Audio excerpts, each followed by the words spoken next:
Hello again, everyone, and welcome to episode 4 of By the Time We Get to Phoenix, Our View from the Back Seat. And on today's very special episode, I have my beautiful, lovely wife, Patti Smith. Patti, how are you?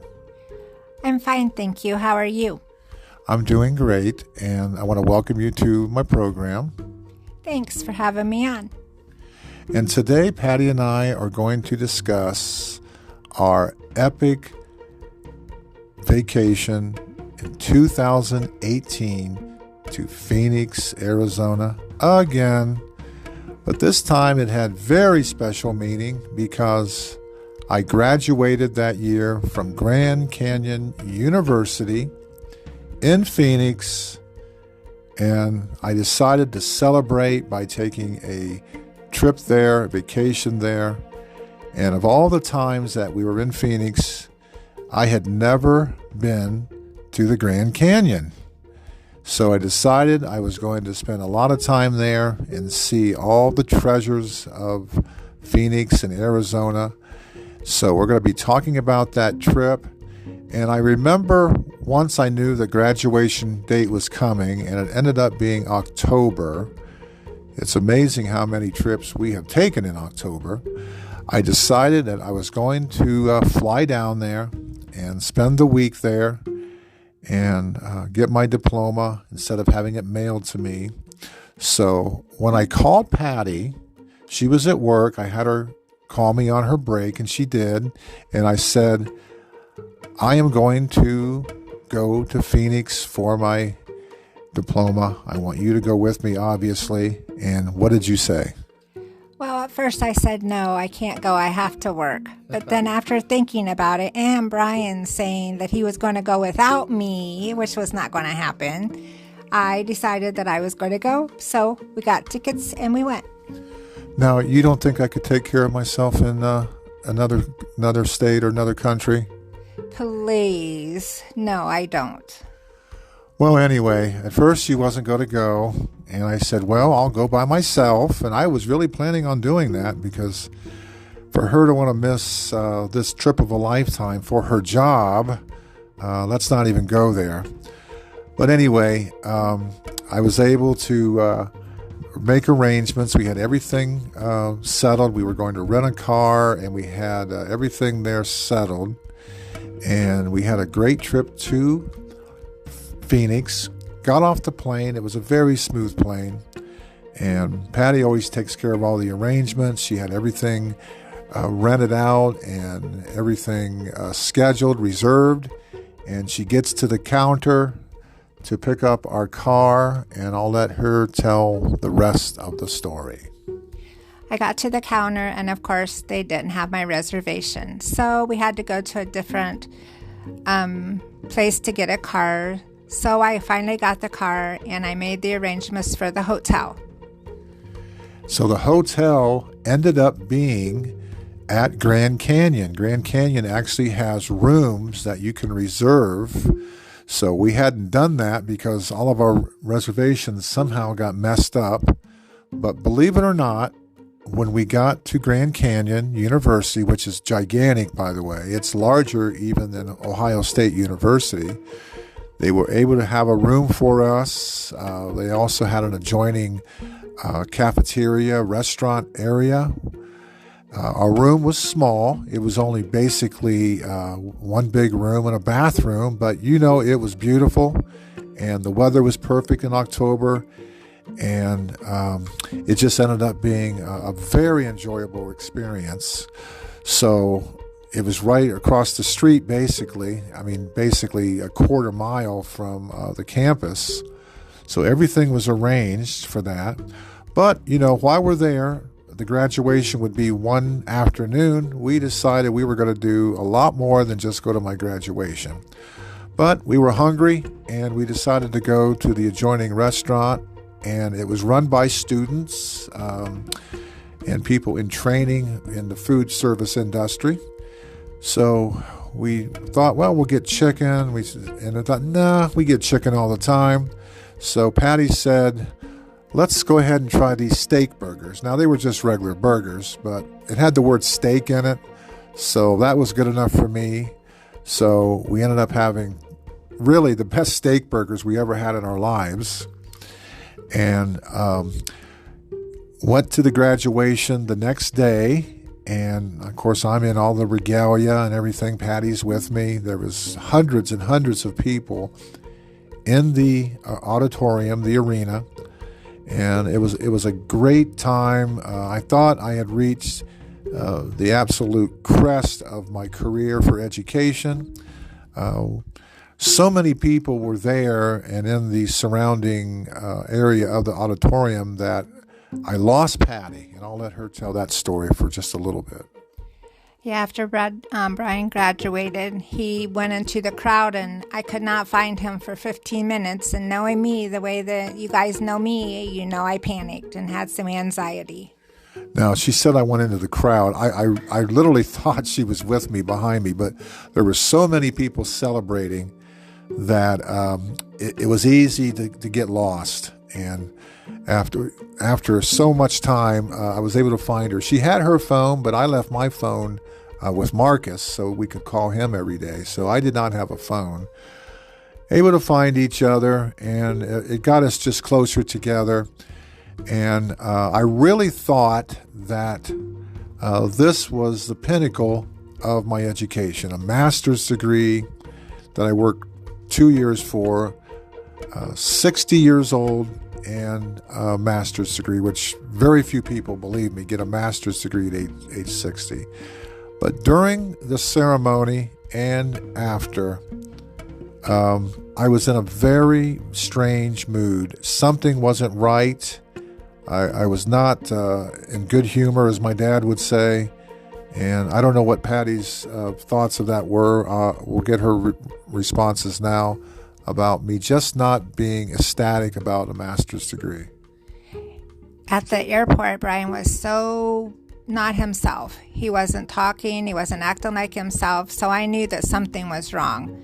And even on the plane on the way home, he was not acting himself. So while I thought that the master's degree was going to be it, I wouldn't have to search, I wouldn't have to go to school anymore, because basically the whole time I've known Patti, I've been in school, education. That's been part of our lives, spending hundreds of dollars, me studying for hours alone in a basement or in a crawl space or anywhere, going to school and away from her and Marcus and my family. And it didn't dawn on me till later, which I'll get to at the end of our podcast.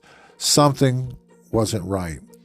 But the side story was I had kept the application, the acceptance application from Grand Canyon from 1975 when we lived in Phoenix, right before we came back home. I had kept the letter saying that I was accepted at Grand Canyon. Now, they accepted me when I was a junior in high school. I went to Alhambra. The Alhambra Lions, believe it or not, was the name of the school. Now, this is a massive school. In 1974-75, they had over 2,000 students. Now, growing up in Upper Sandusky, they had about 2,000 or 3,000 of their entire population in city. But the school itself had 2,000. So it was very intimidating. But Grand Canyon University, the campus, much smaller in 1975, was only a mile away from where we lived. For some reason, when I got that application saying that I was accepted, the acceptance letter is really what it was, I kept it. I kept it year after year. Now, I don't throw things away. People who really know me, Kyle and my brothers, and of course Patti now, I don't like to throw anything away. I still have letters that I had that I wrote to my mother when I was in kindergarten. I wrote a picture, made a picture of her called Bobby the Bear that I kept, a poem I wrote about my mother. I kept all those, or she kept them and gave them back to me. I have every grade card that I have ever had in all my grade school and junior high and high school. I've kept all those grade cards. Somehow, through a miracle, really, I kept this letter saying I was accepted. And as I was planning my trip to Phoenix in October and also September of 2018, I came across it. It was in one of my scrapbooks. And I guess that's how I kept it all these years. It was in a scrapbook. The original copy, the original letter. So I carefully took it out and I was going to just look at it. Then Grand Canyon, the media center, said, "We know that graduation is coming. We would like to hear your story, and we are going to record and we're going to publish the most intriguing stories of your journey towards your degree." So on a whim, I almost didn't do it. I told them my story, that I have my original acceptance letter being accepted to Grand Canyon from 1975. I'm going to have that in my pocket as I graduate when I walk up to get my degree. And I've kept it for 38 plus years at that time, or whatever it was, 1975. So it would have been all those years. And that article really sparked them to say, this is the most incredible story that we've ever heard. So even before graduation, they said, we want to interview you. I thought, well, it'd be a little simple half-hour interview. So I got there the day before, and massive campus, went to the media center, and they got me and Patti, interviewed Patti. It's actually on the World Wide Web. You can actually read that article now. But they didn't stop there. They had a photographer. They had a professional interviewer. They took me in their car, a cameraman in tow with all his equipment, took me to Alhambra, took a bunch of pictures of me there posing in silly poses, interviewed me, and put it on their website, and you can read that article. I have, of course, several copies of it. I cherish it. And they also interviewed Patti, and it was very interesting about that. And she's shy on this podcast, but she wasn't shy during that interview. They had to basically take the microphone out of her hand, and she wouldn't be quiet. So that was that. And then we decided that, we are going to go to the Grand Canyon. And Patti made arrangements, and here is that story about that. Well, it took me almost an hour, but I got it done. I found that I went to the information office down at the desk, and they told me about bus tours. Well, I did all that, and we got to go to the Grand Canyon, and it was wonderful. She's leaving a lot out, though. The bus only held like 15 people. We had a bus driver who was very nice. And we ended up, and from Phoenix, it's about 3 hours drive. So we left early in the morning, about 6 o'clock.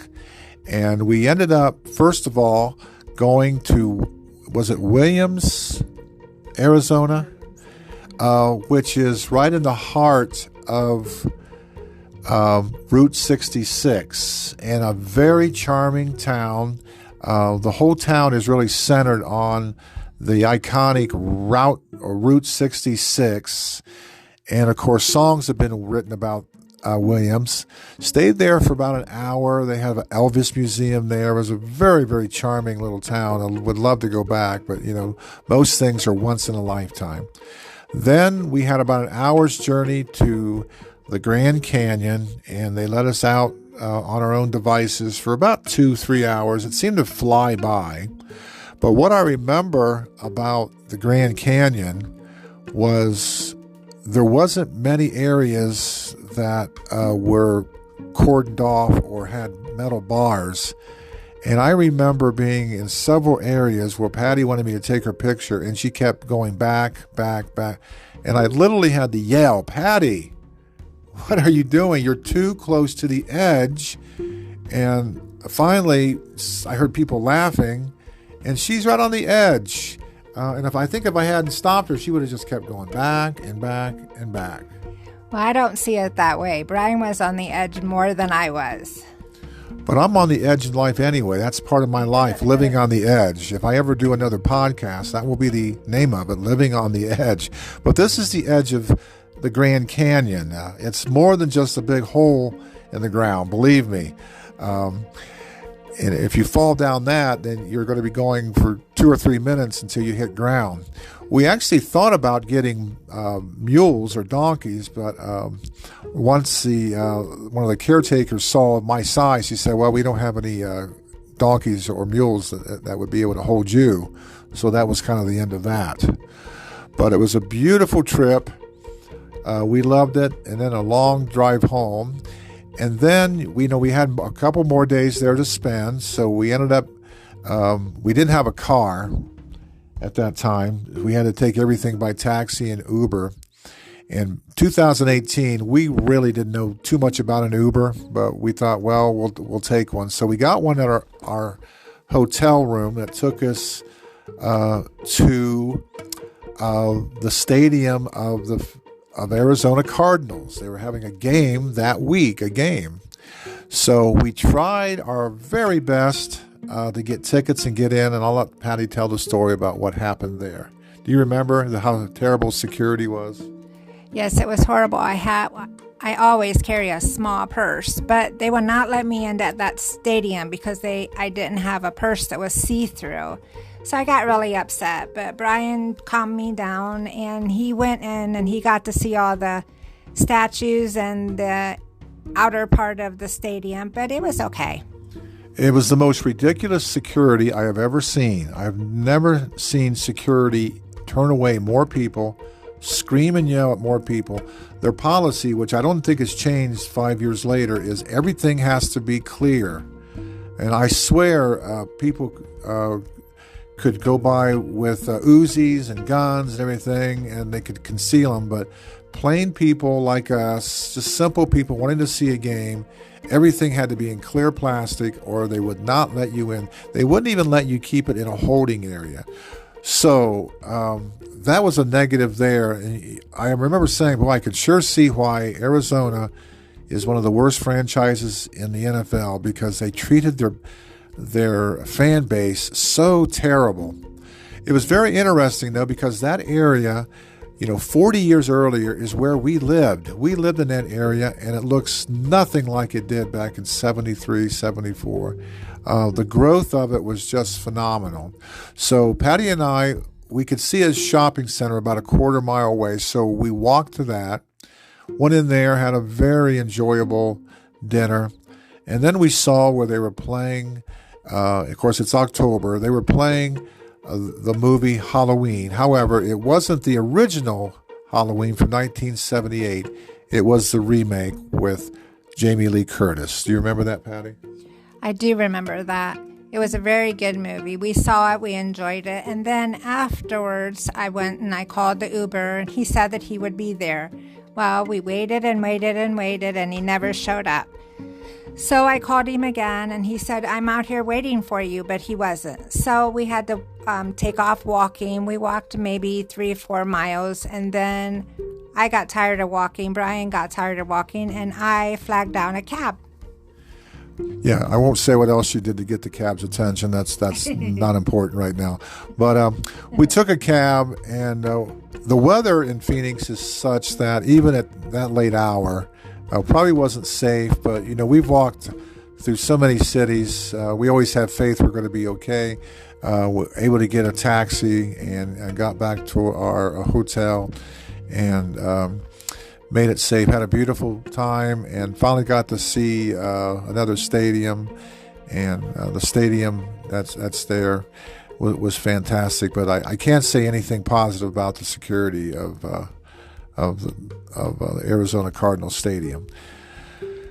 So we get on the plane to go home, and that's really when I felt something wasn't right.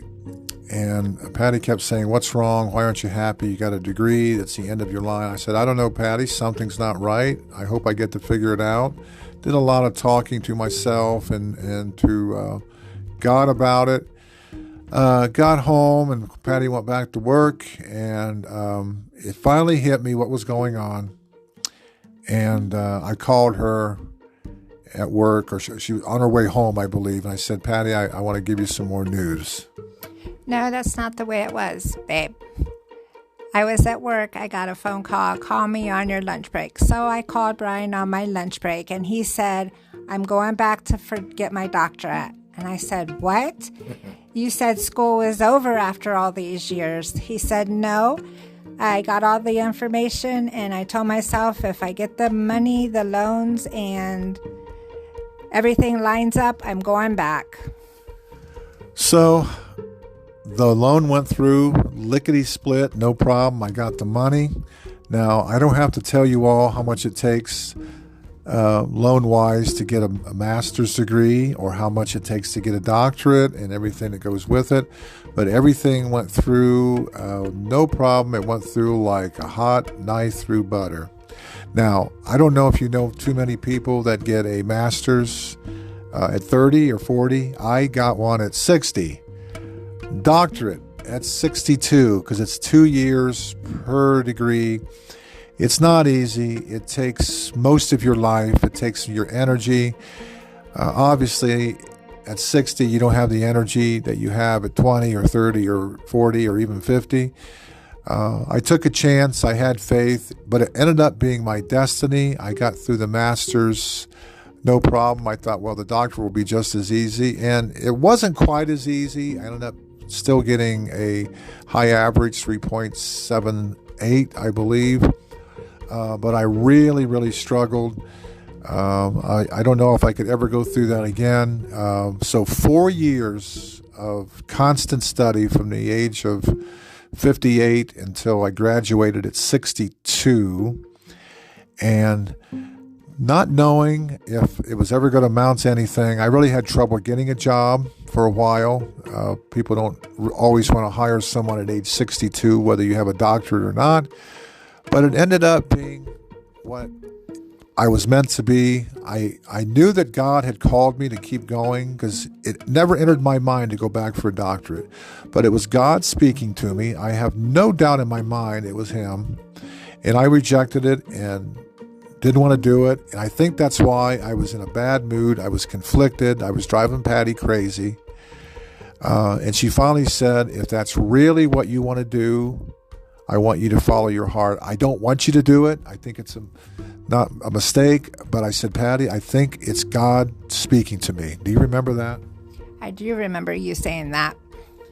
And we had walk after walk after walk. I said, well, everything is happening. The money's coming through.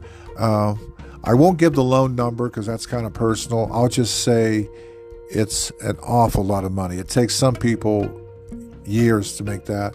So here I am now. That was 5 years ago. I have a doctorate. I don't talk about it a lot because that's not what defines me. What really defines me is moments like this, talking about being with my loves, my family, the people that I care about and I cherish, and all these beautiful moments. So, Patti, I'll let you have the last word about this trip to Phoenix. After hesitating on going, I'm really glad that I did. I'm so proud of my hubby for all of his educational adventures, and I'm very proud of him. Thank you. You said that exactly as the script said. So, but I want to thank all of you for letting us share our story. And I guess the moral of this story is nothing is impossible. If something is on your heart and you don't quite know what it is, talk to God about it.